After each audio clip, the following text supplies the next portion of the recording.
ભાવ પંચ જે ભાવ આપશે એ કેન્દ્રમાં રજૂઆત કરશે ને કેન્દ્ર સરકાર છેલ્લે એનું ફાઇનલ રિપોર્ટ આપશે કે આ પ્રકારે આપણે એમએસપીના ભાવ નક્કી કર્યા છે।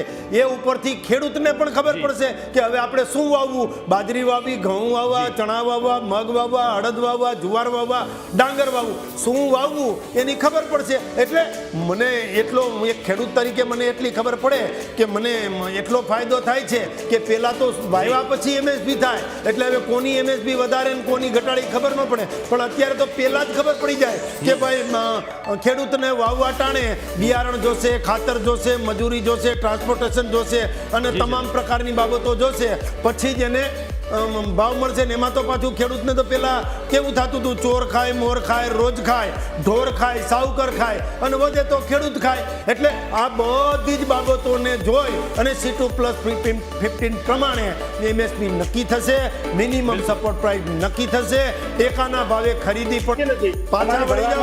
ચિમનભાઈ તમને એમાં કઈ સમજણ જ નથી, ચિમનભાઈ તમને એમાં સમજણ જ નથી, એમએસપી અને ભાવ પંચ તમને કઈ સમજણ જ નથી એટલે પાછા વળી જાઓ, પેલા તો પાછા વળી જાઓ। તમને ખબર છે બધા જ રાજ્યોની ભલામણો આવતી, હમણાં આર.કે. પટેલ જે ખેડૂત જે છે એમણે રજૂઆત કરી, તમે સાંભળો તો ખરા કે તમામ રાજ્ય અલગ અલગ ભલામણ કરતું હોય છે, એની બધાની ભલામણ કરી અને જેને કહેવાય ને એગ્રીગેટ એ કાઢવામાં આવે છે ને ટેકાના ભાવ નક્કી કરવામાં આવે છે।